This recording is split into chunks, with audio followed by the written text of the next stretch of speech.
Est-ce que vous êtes prêts pour la lecture? Oui. Aujourd'hui, je vais vous lire L'homme qui plantait des arbres de Jean Giono. Est-ce que vous avez envie de connaître cette histoire? Oui. Alors écoutez bien. Il y a environ une quarantaine d'années, je faisais une longue course à pied sur des hauteurs absolument inconnues des touristes dans cette très vieille région des Alpes qui pénètre en Provence. Cette région est délimitée au sud-est et au sud par le cours moyen de la Durance, entre Sisteron et Mirabeau, au nord par le cours supérieur de la Drôme, depuis sa source jusqu'à Die, à l'ouest par les plaines du Comtat vénessin et les contreforts du Mont Ventoux. Elle comprend toute la partie nord du département des Basses-Alpes, le sud de la Drôme et une petite enclave du Vaucluse. C'était au moment où j'entrepris ma longue promenade dans ces déserts, des landes nues et monotones, vers 1200 à 1300 mètres d'altitude. Il n'y poussait que des lavandes sauvages. Je traversais ce pays dans sa plus grande largeur. Et après 3 jours de marche, je me trouvais dans une désolation sans exemple. Je campais à côté d'un squelette de village abandonné. Je n'avais plus d'eau depuis la veille et il me fallait en trouver. Ces maisons agglomérées, quoiqu'en ruine, comme un vieux nid de guêpes, me firent penser qu'il y avait dû y avoir là-bas, dans le temps, une fontaine ou un puits.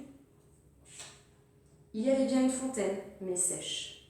Les 5 à 6 maisons, sans toiture, rongées de vent et de pluie, la petite chapelle au clocher écroulé, étaient rangées comme le sont les maisons et les chapelles dans les villages vivants, mais toute vie avait disparu. C'était un beau jour de juin, avec grand soleil, mais sur ces terres sans abri et hautes dans le ciel, le vent soufflait avec une brutalité insupportable. Ces grondements dans les carcasses des maisons étaient ceux d'un fauve dérangé dans son repas. Il me fallut lever le camp. À 5 heures de marche de là, je n'avais toujours pas trouvé d'eau et rien ne pouvait me donner l'espoir d'en trouver. C'était partout la même sécheresse, les mêmes herbes ligneuses. Il me sembla apercevoir dans le lointain une petite silhouette noire debout. Je la pris pour le tronc d'un arbre solitaire. À tout hasard, je me dirigeai vers elle. C'était un berger. Une trentaine de moutons couchés sur la terre brûlante se reposaient près de lui. Il me fit boire à sa gourde et, un peu plus tard, il me conduisit à sa bergerie, dans une ondulation du plateau. Il tirait son eau excellente d'un trou naturel très profond, au-dessus duquel il avait installé un treuil rudimentaire. Cet homme parlait peu. C'est le fait des solitaires, mais on le sentait sûr de lui et confiant dans cette assurance. C'était insolite dans ce pays dépouillé de tout.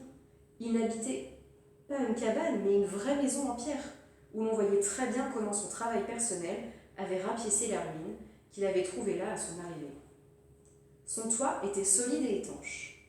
Le vent qui le frappait faisait sur les tuiles le bruit de la mer sur les plages. Son ménage était en ordre, sa vaisselle lavée, son parquet balayé, son fusil graissé, sa soupe bouillait sur le feu. Je remarquai alors qu'il était aussi rasé de frais, que tous ses boutons étaient solidement cousus, que ses vêtements étaient reprisés avec le soin minutieux qui rend les reprises invisibles. Il me fit partager sa soupe, et comme après je lui offrais ma blague à tabac, il me dit qu'il ne fumait pas. Son chien, silencieux comme lui, était bienveillant et sans bassesse. Il avait été entendu tout de suite que je passerais la nuit là. Le village le plus proche était encore à plus d'une journée et demie de marche. Et, au surplus, je connaissais parfaitement le caractère des rares villages de cette région.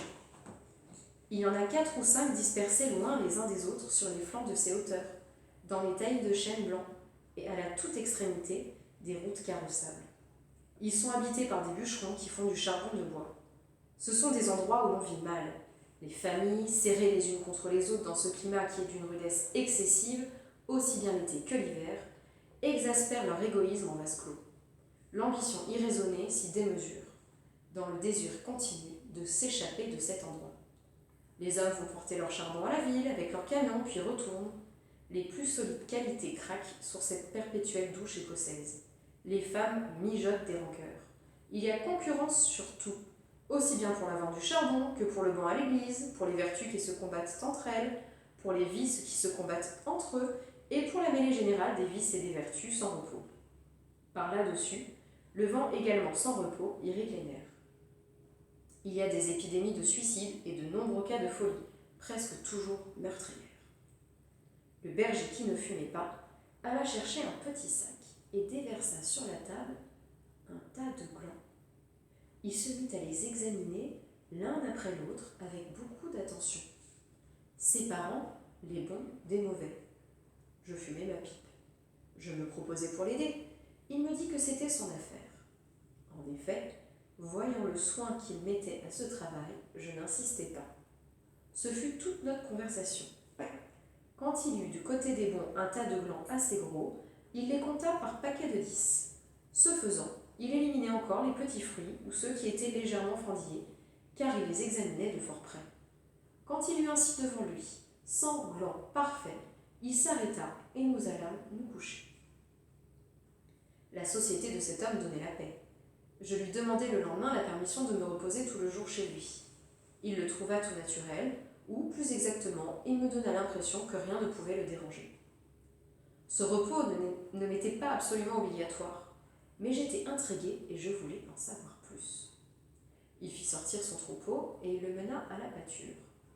Avant de partir, il trempa dans un seau d'eau le petit sac où il avait mis les glands soigneusement choisis et comptés.